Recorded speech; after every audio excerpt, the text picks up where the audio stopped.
puro pamantayan. Sinusukat natin yung mga nadidinig natin at nalalaman sa Old Testament, maging sa New Testament, sa pamantayan ng greatest teacher, the Lord Jesus Christ. So we get guidance from the written word.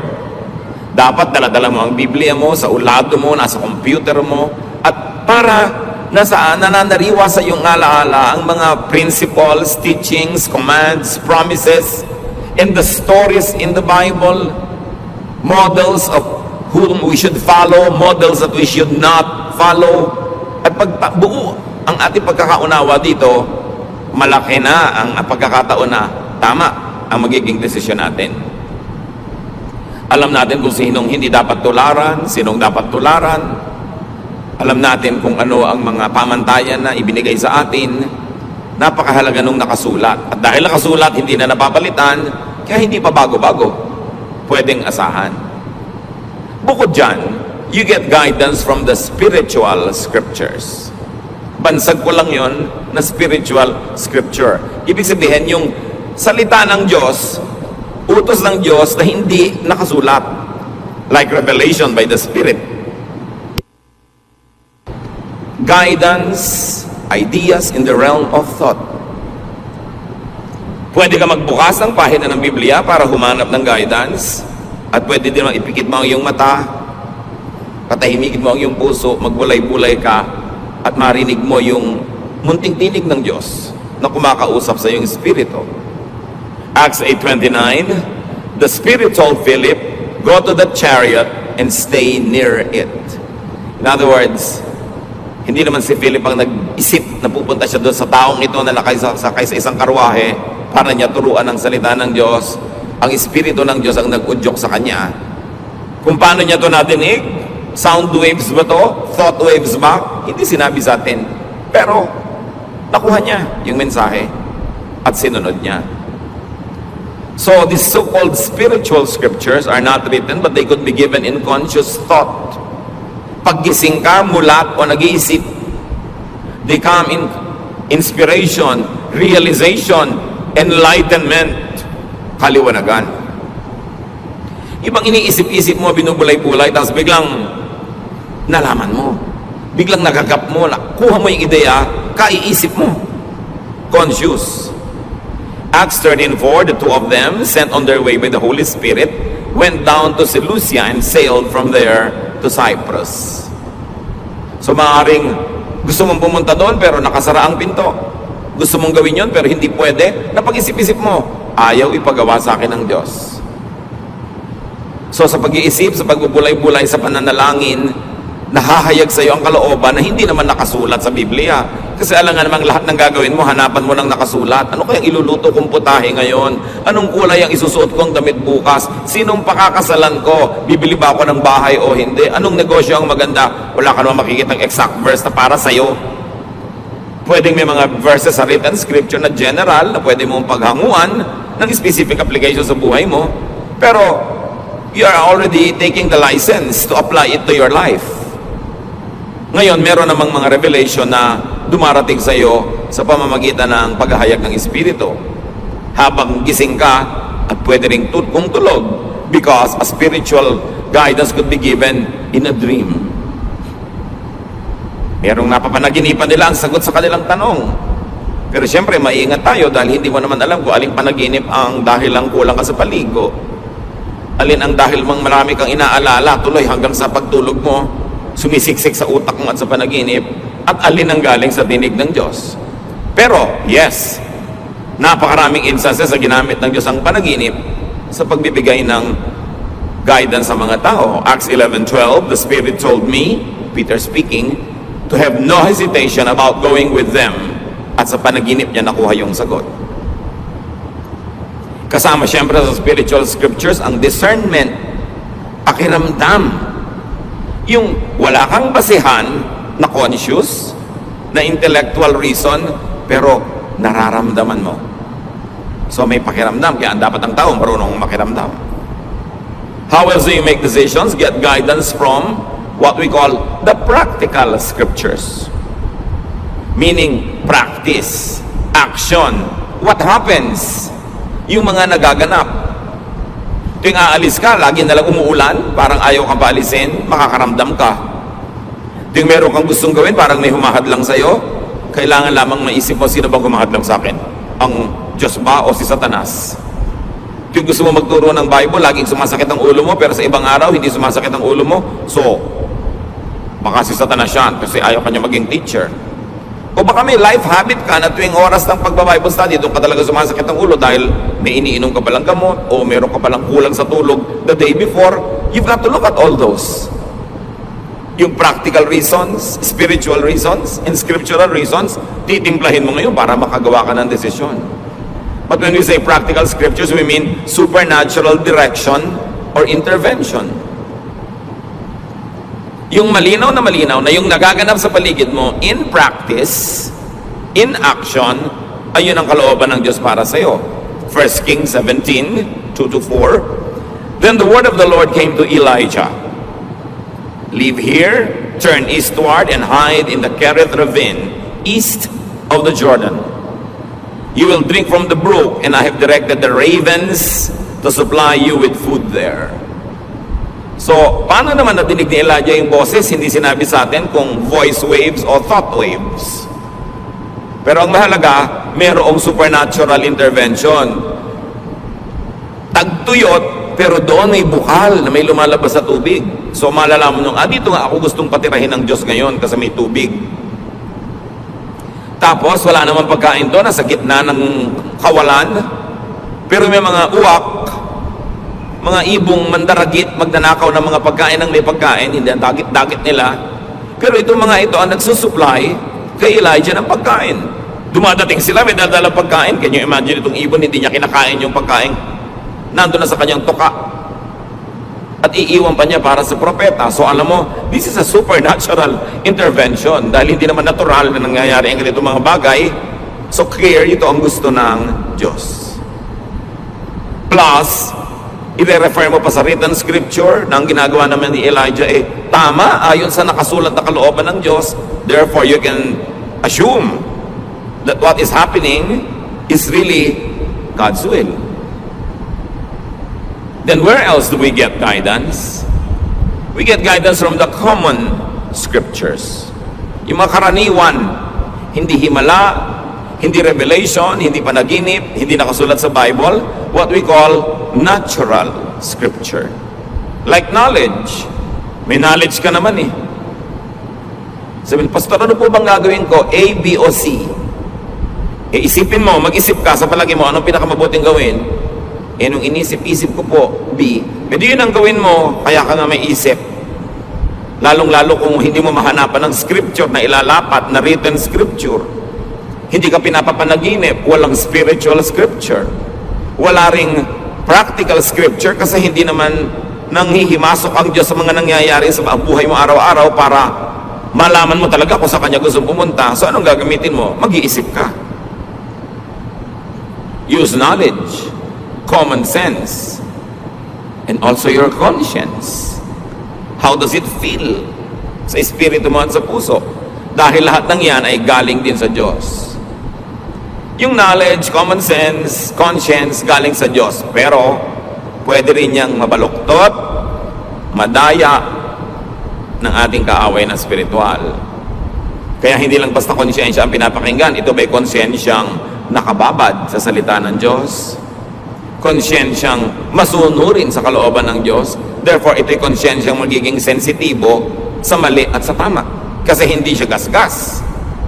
Hindi siya puro kalyo na wala nang maramdaman. Kasi may mga konsyensyang wala nang maramdaman. Hindi ibig sabihin walang dapat maramdaman, kundi nawala na ng pakiramdam. Dahil hindi pinapakinggan yung konsyensya. Pero yes, kasama pa rin yan sa pagtimpla natin ng desisyon. How does it feel? What do you think of it? What does the Bible say? Ano ang nakikita mong mga nangyayari sa paligid? Pinagsasama-sama. Pero meron talagang salita ang Diyos na hindi nakasulat sa papel, sa computer, hindi nakauka sa bato, nasa puso ng tao. Kaya kasama ang puso sa pagtitimbang ng mga bagay-bagay. Romans 2:15, This proves that a conscience is like a law written in the human heart.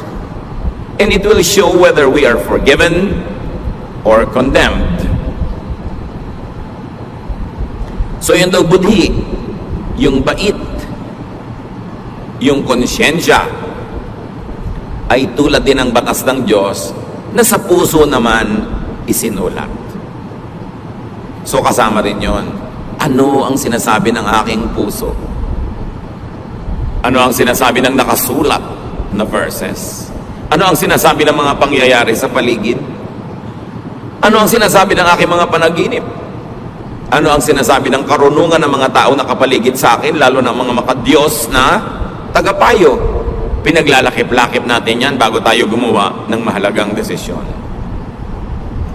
Get guidance from common sense, from knowledge, from experience. Dahil yan ay pagpapala din sa atin ng Diyos. Halimbawa, ang mga Hudyo, ang mga unang naging Kristiyano, hindi naging malinaw sa kanila agad-agad kung ang mga kaugalian nila at katuruan ng pagka-Hudyo ay itutuloy pa nila ngayong sila'y Kristiyano na. Pero may mga ibang uri pa ng tao na naging Kristiyano, mga Hentil, Gentiles, non-Jews. In other words, yung cultural baggage ng mga Jew, hindi cultural baggage ng mga Gentile. Halimbawa, Jewish men, Jewish boys always had to be circumcised. Gentile boys were not required. Jewish people were required to eat this and not to eat these types of food. The Gentile people were required by other dietary traditions. May ibang kaugalian at may ibang mga kinasanayan ng mga Jews at Gentiles. Eto ngayon, paano nung naging Christian na ang mga Gentile? Automatically, yung mga Jews na naging Christian, itinutuloy pa nila yung traditions nila kasi Jews sila. Pero yun bang Gentile na naging Christian, pasusunod din nila sa mga batas na nakasulat sa scriptures ng mga Jew, lalo't Old Testament. Meron ng New, the Lord Jesus Christ. Pinagtalo-talunan yan ng mga theologians at napagkasundo nila ito. Acts 15:10. Now then, why do you try to test God? By putting on the necks of Gentiles a yoke that neither we nor our ancestors have been able to bear. So sabi nitong matalinong tao, bakit natin gagalitin ang Diyos? Susubukin ang Diyos sa pamamagitan ng paggigiit natin, pagpipilit na yung mga napakahihirap natin mga batas at tradisyon na tayo nga hindi natin masunod at hindi rin nasunod ng mga ninuno natin, ipapamana natin at ililipat at pipilitin pang sundin ng mga Gentiles na naging Christian. Hindi pa ba sapat na maging Christian na lang sila? Huwag na silang gawing Hudyo. At ang napagkasundoan, yes, huwag na nga. Maliban na lang sa tatlong mga bagay na ito at binanggit nila yon. Pero ang kahulugan ng napaka-importante, ginawa nilang user-friendly ang Christianity to the Gentiles. Yung mga hirap na pagsunod sa mga batas ng pagiging Hudyo, di na nila iginiit na sundin din ng mga Gentiles. In other words, sa pagtuturo nila sa mga Gentile Christians, may mga nakasulat sa written scripture sa Old Testament na nasa tradisyon nila na hindi na nila ipinilit pa na sundin din ng mga Gentiles. So what do we see the new church in Jerusalem doing? They discarded what was outdated, irrelevant, and undoable to the Gentile. So pwede ka na maging Christian na hindi ka nagpapacircumcise. Hinayaan na nila yung mga Gentiles sa kainin yung mga dati nilang kinakain, except sabi nila, huwag kayong kakain ng mga karning, yung dugo ng dumpa. Yun ang isa nilang mga iginiit. Tatlo lang yung pinilit nila, yung isa huwag na mamuhay sa immoralidad, etc. Pero kung tutusin, by very strict Jewish standards, binibreak nila ang Old Testament, di ba? Dahil hindi na nila ipinapasunod sa mga Gentile believers, pero pinagana nila ang utak nila, ang practical teaching, common sense, tinignan nila yung convenience ng mga mananampalatayang Gentile at nagpasya silang, oo nga, tayo na lang mga Jewish Christians ang magpatuloy ng Jewish traditions while we are Christians. But the Gentiles need not become Jews just so that they could be saved. So, in the manner of speaking, the apostles were discarding a lot of written scripture in favor of the unwritten one. Common sense, knowledge, conscience, and kindness to the new believer. Hindi sila nagpakamatay, pumatay, at ng gyera para igiit yung written scripture na sa culture and lifestyle of the new believers, wala namang ugat, walang pinag-ugatan, hindi kakapit, at wala namang kahulugan. Yun na lang pinakakonte ang itinira nila para yung mga Kristiyanong Gentile, hindi na sila mabigatan tulad ng bigat na dinala ng Israel na sila na rin ang umaaming di naman nila na kayang dalhin. Saan pa tayo kukuha ng mga basihan ng pagde-decide? Among the common scriptures, nature. Kailangan marunong ka rin makinig sa nature dahil Diyos ang lumikha niyan. Luke 12:54, he said to the crowd, when you see a cloud rising in the west, immediately you say, it's going to rain, and it does. Yun ang sabi ng Panginoon. Pag may nakakita kayo ng senyales sa himpapawirin na may ganitong uri ng ulap, alam nyo uulan, at uulan nga. So ibig sabihin, kung nagbabala kayong mamangka, magbiyahe, maglakbay, huwag nyo na ituloy kasi uulan. Or ituloy nyo pero maghanda kayo na mababasa kayo sa daan.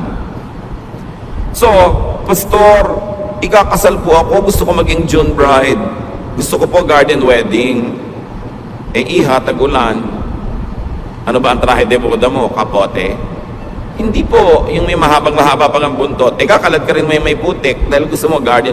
Ipag-pray po natin, di po ba mabait si Lord? Ikaw mag-pray mag-isa mo. Tag-ulan, hindi ko sasabihin sa Diyos na huwag niyang paulanin kasi tag-ulan eh. So kahit anong dasal ang gawin mo, ano yung faith mo at binaha yung kasal mo, huwag ka magtampo sa Diyos because you must listen to nature. God is the author of nature.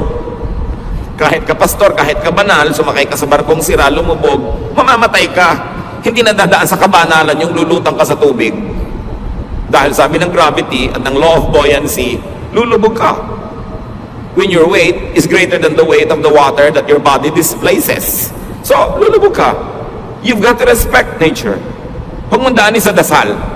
Huwag kang humingi ng himala. Sumunod ka na lang sa nature. Magpakasal ka ng Pebrero, bihirang umulan. At kung talagang sure ka, ayaw mong mabasa yung mga entourage mo, edi indoors, ba't makailangang garden pa? Proverbs 6:6, go to the ant, you sluggard, consider its ways, and be wise. O siyam, sabi din sa Proverbs, tingnan mo yung mga langgam, matuto ka sa kanila, ang liit-liit ng utak niyan, kasi ang liit niya, yung utak mo ang laki. Pero dapat, matuto ka. Yung mga langgam, pag tag-araw, doon sila nagtatrabaho, doon sila nangongolekta ng pagkain nila, iniimbak nila, para pag nagtag-ulan, doon lang sila sa mga lungga, tahimik sila. So dapat din, iayos mo ang ginagawa mo ayon sa panahon, sa seasons. Hindi mo makikita sa scripture kung kailan na magandang date ng pagpapakasal, pero makikita mo sa nature kung ano yung date na bagay sa motif ng kasal mo. Luke 21:29-30, look at the fig tree and all the trees. When they sprout leaves, you see for yourselves and you know that summer is near. Kahit sa puno, makakabasa ka ng mensahe ng Diyos. Malapit na magtagulan, malapit na magtaginit. Pag wala ng dahon ng puno ng siniguelas, alam mo na kung anong panahon. Pag nagpupulahan ng mga punsetya, alam mo mangyayari. Nandun yun. Isa ba na pwedeng pagkuhanan ng guidance, common scripture, science. The most useful and practical science, physics. Then you can also learn from chemistry, biology. Medicine comes from that, from a lot of chemistry and biology. May sakit po ang nanay ko, ipag-pray natin. Pinainom mo naman ng gamot. Hindi po, ipag-pray na lang natin. Painumin mo na ng gamot. Ipadoktor mo. May pinaghihimalaan. Paano kung hindi paghimalaan ng nanay mo? Di gamitin mo yung natural, available, scientific way para siya gumaling dahil Diyos din naman ang nagsulat ng mga laws of science. 2 Kings 20 verse 7, merong haring mamamatay na. Then Isaiah said, prepare a poultice of figs. They did so and applied it to the boil, and the king recovered. Mamamatay na yung hari, yung pala ang gamot lang naman konting mga dinikdik na mga dahon-dahon na itinapal, gumaling. Propeta to ha, hindi niya pinagdasal, pinagdikdik niya ng dahon, because alam din niya yung science of medicine. So kasama sa pagde-decide yun. Ipapagamot po ba namin ang nanay namin o ipapapray? E di gawin mo pareho. Pero ipagamot mo kasi yun ang sinasabi ng pinakamababaw, pinakauna na pangangatwiran, yung natural. Why go against natural law when you can follow the natural law? Si Timothy, laging sira ang tiyan. Sinabi ba ni Paul, manalangin ka? No. 1 Timothy 5:23, stop drinking only water and use a little wine because of your stomach and your frequent illnesses. So anong payo ni Paul? Puro tubig kasi pinag-iinom-inom mo, baka may mga butete pa at mga kitikiti. Tumigil ka muna ng uminom ng tubig. Ang inumin mo muna wine kasi may alcohol yan, content, mayroong medicinal content yan, makakabuti sa'yo. So dapat marunong tayong sumunod sa science. Another common scripture that you can ask you to help make you a decision is your heritage. Kaugalian, tradisyon, na maraming mga bagong born again Christians gusto agad itapon lahat ng tradisyon. Parang wala namang natututunan mula doon. Ang tagal-tagal bago nabuo ng ating mga ninuno ang kanilang mga kaugalian, trial and error through hundreds, maybe thousands of years. Surely may pakinabang ka dyan. Job 8:8-10. Ask the former generation and find out what their ancestors learned. For we were born only yesterday and know nothing, and our days on earth are but a shadow. Will they not instruct you and tell you? Will they not bring forth words from their understanding? So ano ang payo kay Job? Hindi mo naiintindihan ang nagaganap sa buhay mo? Hindi mo alam ang sagot sa mga tanong mo? Ba't di mo tanongin lang yung mga ninuno? Para malaman mo kung ano yung naalaman na nila noon pa at alam na nila, para huwag ka nang mapagod na mag-aral pa ngayon. Papunta ka pa lang, pabalik na sila. At yun ang halaga ng payo ng matatanda. 20 anyos ka, may kausap kang 80 anyos, imagine 4 times sa buhay mo na yung naibuhay niya. Surely may maituturo siya sa'yo. Kailangan pahalagahan mo yon. Sabi niya, pag tinanong nyo ba yung mga ninuno nyo, hindi ba sasagutin kayo? Paano ka naman po tatanungin, namatay na? Yun nga di, alalahanin mo ang kanilang mga kasabihan, ang kanilang mga kawikaan, na binuo nila dahil observant sila sa laws of God, laws of nature, the laws of conscience, the laws of society. Nakabuo sila ng mga kasabihan. Pag sinabing putik din lang at putik, tawirin at nang malapit. Ano yon? Huwag ka na magpa-arte-arte, dumiretso ka na ng madali at matapos. Pag sinabing ang naglalakad ng matulin kung matinik ay malalim, hindi na maintindihan ng mga tao ngayon kasi lagi silang naka-sapatos o tsinelas. Pero nung araw, nakayapa ka mga tao, mas mabilis ka maglakad, pag nakatapa ka ng tinik, mas malalim ang baon. Kaya sabi, pag naglalakad ng marahan, kung matinik ay mababaw, ibig sabihin, kung dahan-dahan ka, hindi ka padalos-dalos, magkamali ka man, konti lang. Bakit nakakalimutan natin yung mga proverbs, mga kawikaan, mga salawikain? Ang tagal-tagal bago yun nabuo ng mga ninuno natin. Kaya mahalaga, may connection ka sa past. Nakikinig ka sa matatanda. Pagka ayaw ng lola mo sa nanliligaw sa'yo, 99% tama ang lola mo. Sa dami na, nang nakita niya naman nagligawan, nagpakasal, mga naniwala, na denggoy, na 1, 2, 3, alam na niya. Kaya makikinig ka. Hindi ko mo gwapo yung naliligaw sa'yo, gustong-gusto mo na, pero yung mga matatanda sa pamilya nyo, ayaw nila. May dahilan yun. Kung di man alam ng utak nila, meron silang pakiramdam. Ayaw mo bang pakinabangan yung alam nila? Hindi mo sila papakinggan, gusto mo sarili mo lang ang sundin mo para magkamali ka. Ang dami na kasi nagkamali sa buhay ng mga ninuno natin, sila mismo nagkamali, kaya alam na nila kung ano mga landas ang dapat iiwasan. Kasama rin sa common scriptures na matatawag history. kasaysayan natin. Kaya hindi marunong mag-aaral ng history, hindi marunong magtala, hindi marunong matuto sa mga nakasulat na may tendency na ulitin nila ang pagkakamali ng mga nagkamali na. Esther 6, 1-2. That night, the king could not sleep. So he ordered the book of the Chronicles, the record of his reign, to be brought in and read to him. Hindi makatulog ang hari. Sabi niya, ipadala nga dito ang volume ganito, chapter gano'n ng history natin. At nag-review siya. Pinakinabangan niya ang hindi niya pagkatulog. At meron siyang mga na-discover doon na mga dapat ituwid, mga dapat gawin na hindi pa nagagawa, na ituwid niya. Kasi, nire-review niya ang history. Where else do you get guidance? Aside from the written Word of God, the Word of God written in our hearts, the Word of God that is in our conscience, the Word of God that is in the counsel of wise people. Get guidance from your people's scriptures. Na binabanggit na natin kanina. Ang Proverbs, mga kasabihan.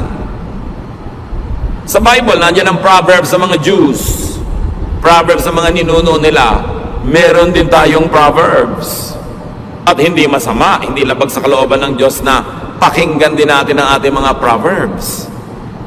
Masyado kasing glorified kasi nakasulat, canonized, authorized yung Proverbs sa mga Jews dando sa Scripture. Pero meron din tayo. Pakinabangan mo rin yun.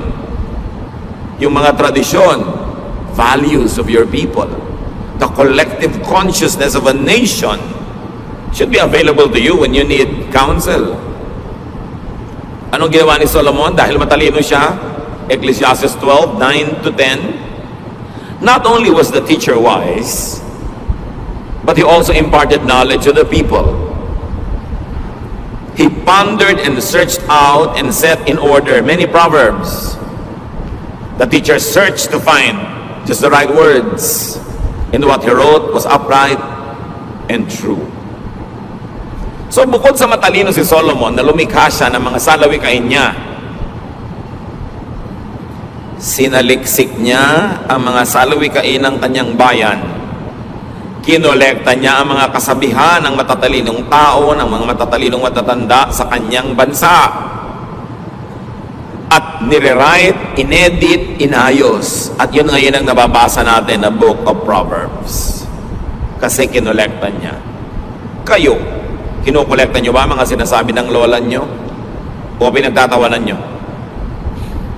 Kung galing kayo sa mga bayan-bayan, kung saan-saang sulok ng bansa, kinokolekta nyo ba yung mga kasabihan ng matatanda? Kasi maraming matatanda, sumasakabilang buhay na, pag inilibing sila, kasama sa libingan, ang kanilang mga kasabihan, kung hindi nyo na naisulat, wala nang makakaalam, daang taon, libong taon bago na-develop yung mga ideas na yon.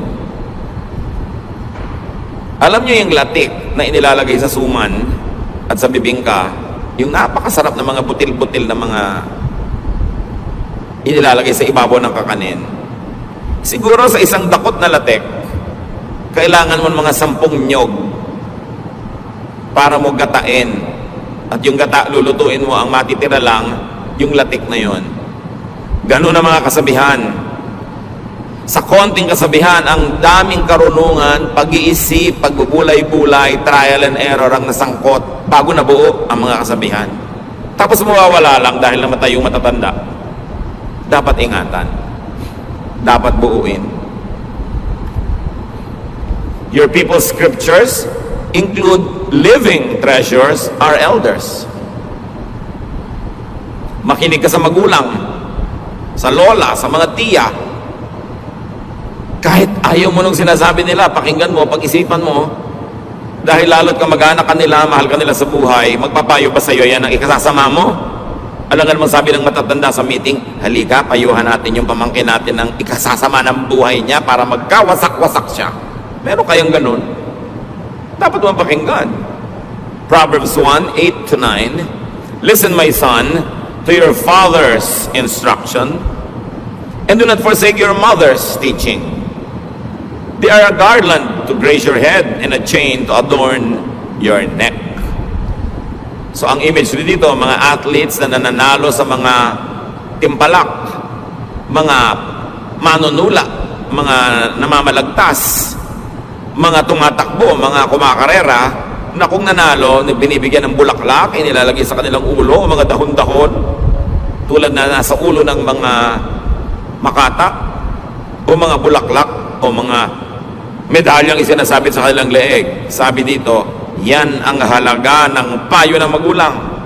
Makinig ka sa tatay mo, makinig ka sa nanay mo, or their equivalents in your life. Kasi makakatulong yan sa buhay mo. So, ilan na ang pagmumulan ng ating karunungan para matimpla natin kung anong gagawin natin sa buhay?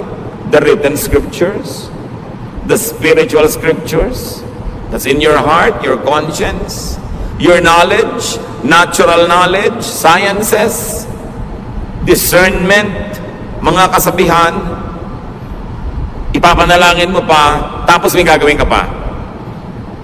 Di ang dami, sasalain mo siya. Para yung makakalampas lang sa salaan, ang pahalagahan mo. Sa dinami-rami ng written words, sa dinami-rami ng spiritual guidance, mga nangyayari sa paligid, filter everything with Solomon's teachings on meaninglessness. Kung merong salaan ng Old Testament, kung saan mo dapat salain ng mga katuruan, at doon mo sukatin kung mabuti sa iyo, makakasama ba sa iyo, pumunta ka doon sa nagsulat na pinakamatalino sa lahat, si Solomon. So Solomon should be a standard. So sabi ng nanay ko, sabi ng konsyensya ko, sabi ng paligid, sabi ng scripture, sabi ng Old Testament, sabi ng ganitong epistle, sabi ng panahon, sabi ng weather, sabi ng science, ano nga lang sabi ni Solomon?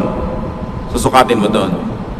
Ecclesiastes 2:16, for the wise, like the fool, will not be long remembered.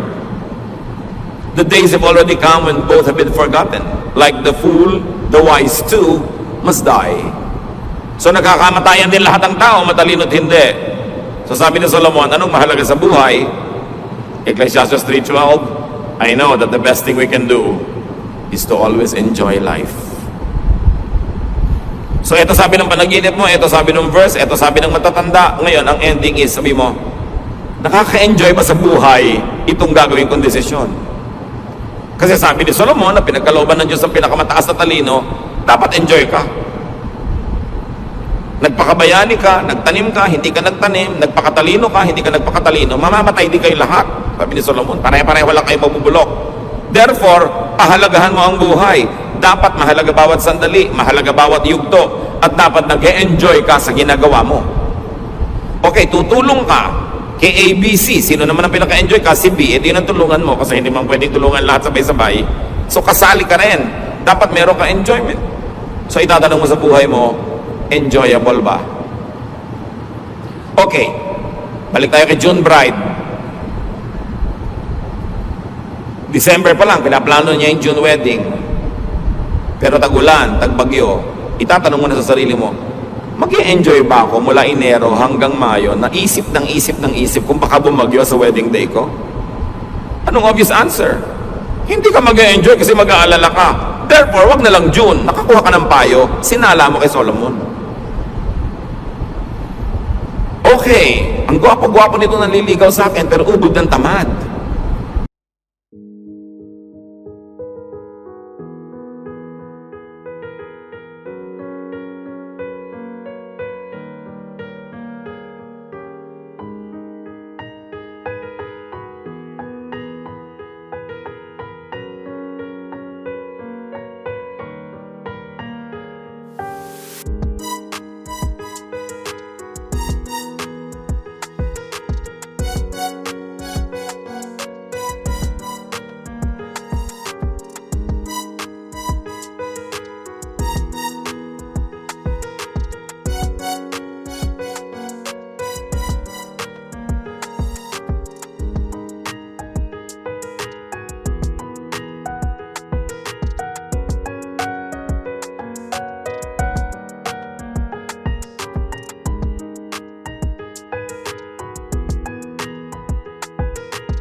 Pag sabi mong yes, it will be very loving to them, then go ahead. Pero pag sabi mong teka, hindi, magiging malupit sa iba, pinipilit ko lang, pero actually may magsasuffer, then you know how to decide. So pag na-factor mo na lahat yung pinag-usapan natin, sasalain mo kay Solomon, is it enjoyable? At sasalain mo kay Jesus, is it loving? Is it considerate? Is it kind? Then you will know where to stand. John 9:14-16. The day when Jesus made the mud and healed the man was a Sabbath. So the people took the man to the Pharisees. They asked him how he was able to see, and he answered, Jesus made some mud and smeared it on his eyes. Then after I washed it off, I could see. Some of the Pharisees said, this man doesn't come from God. If he did, he would not break the law of the Sabbath. Others asked, how could someone who is a sinner work such a miracle? Since the Pharisees could not agree among themselves, etc., etc. Ano yung issue? May written law. Di ba doon tayo kukuha ng guidance sa written law, written scripture? Walang magtatrabaho sa Sabbath. Pero merong bulag. Ang tagal na niyang bulag, ayaw na ng Panginoong manatili pa siyang bulag kahit sang araw lang. Kaya nung kumonsulta sa kanya, Sabbath, ipagpapabukas ba ng Panginoon? Hindi. Gumawa siya ng putik, tinapal niya sa mata, nakakita yung mata, kumalat ang balita, nagtrabaho si Jesus ay Sabbath. He broke the law. He broke the written scripture. Pero bakit pwedeng gawin ni Jesus? Kasi ang nangibabaw, yung bagong scripture niya, the commandment of love. Alam niyo ba na maraming relihiyosong tao malupit sa kapwa-tao, lalo sa kapwa-believer, kasi ang pinanghahawakan lang niya, written word. Sabi ng verse na ganito, batuhin ka namin. So babatuhin nila yung babaeng caught in adultery. Pero ipinabato ba ni Jesus? No. Essentially, na-break din yung law na nagsasabing batuhin ang babaeng nagko-commit ng adultery. So again, the law of Jesus prevailed over the written law. Kaya pwede ba namin patugtugin itong lalaking ito na may hikaw? Bakit? May verse ba na nagsasabi hindi pwedeng tumugtog ang lalaking may hikaw? Pero di po ba masagwa? Tsaka sign of slavery nung araw, bla bla bla bla bla bla. Pero teka, ano sinasabi ng law of Jesus dyan? Pipigilin ba natin siya? So may pumipigil, may hindi. Depende kung anong scripture ang pinanghahawakan. Maybe scripture of church tradition against the scripture that is written, wala naman talaga nakasulat tungkol sa hikaw na yun. So, nagkakaiba-iba ng pagbasa. Pwede ko po bang payagan itong babaeng makasalanan na ito na umattend sa church? Teka, hindi ba sabi ni Jesus, I came to seek and save the lost? Lost nga yan, ba't ko pagbabawalan? Di ba nakasagwa naman para tayong konsentidor, pinapa-attend natin, bla bla bla bla bla bla. Pwede bang sumali sa Lord's Supper ang isang makasalanan? Pagka hindi mo pinasali lahat ng makasalanan, sinong matitirang kakain dyan? Mga ipis. So iba-iba mga kapatid ang attitude ng mga leaders, mga pastors sa mga churches. Kasi saan ba nakahawak? Doon lang ba sa written word? Si Jesus nga, diniscard niya yung mga written word ng Old Testament para manaig ang bagong command, the command to love. Meron din mga tradisyon sila, hindi pwedeng makihalubilo ang mga banal na tao sa mga makasalanan. Tapos ang laging kahalubilo ng Panginoon, mga makasalanan. Pero sabi ni Lord, well, I am a friend of sinners. At ang tanong ng mga religious leaders, bakit yung boss nyo, friend of sinners? Di ba dapat umiwas siya sa mga yan? Pero yun ang talagang laging kasama ng Panginoon. Maraming law sila about fasting, but the Lord hardly fasted except on one very famous occasion, yung 40 days na sinasawag. Tapos nung kinriticize siya, sabi niya, well, nandito pa ang inyong Lord, so bakit kayo magfa-fast? Magfast na kayo sa ibang panahon. Pag sobra ka naging technical, lagi ang pinanghawakan mo yung written verse, lalo't Old Testament pa yon, o kaya galing sa mga istriktong mga alagad ng Panginoon na mas istrikto pa kaysa kay Jesus, magiging istrikto ka rin. It's your choice. Pero sasalain mo kay Solomon, enjoy ba yan? Okay, camp ng mga kabataan, bawal mag-shorts, tag-araw. Enjoy ba yan? Ang init-init.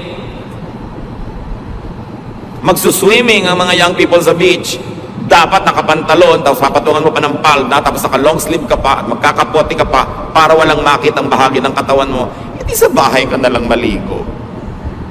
So ang tanong, enjoy ba yan? Loving ba yan? Saan nakahawak ang verse? May hahawak ang verse yun, kaya pagpipilitan niya.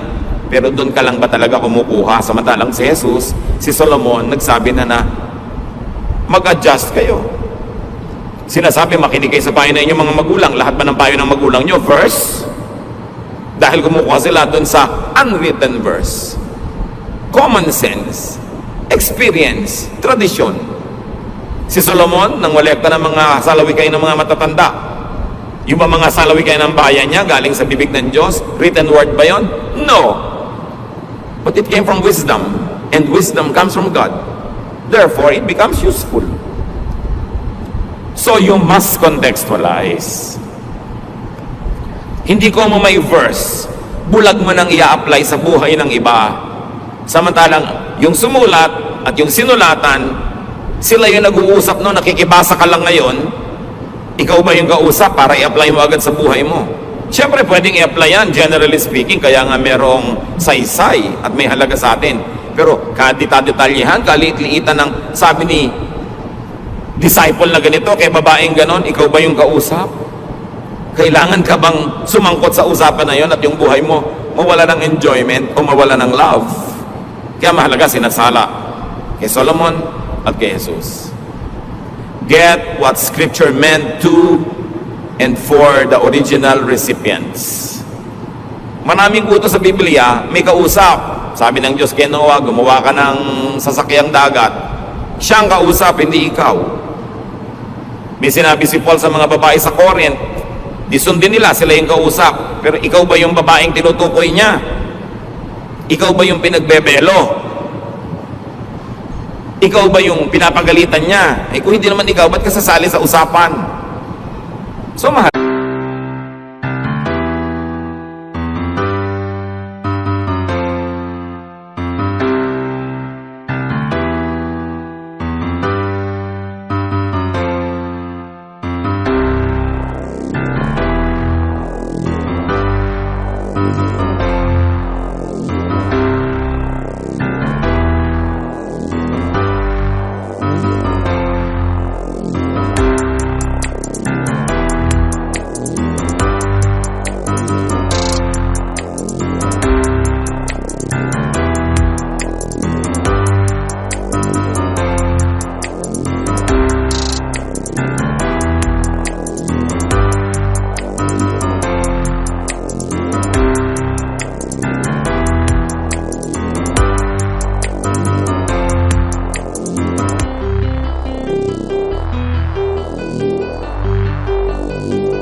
Laws had to be rewritten.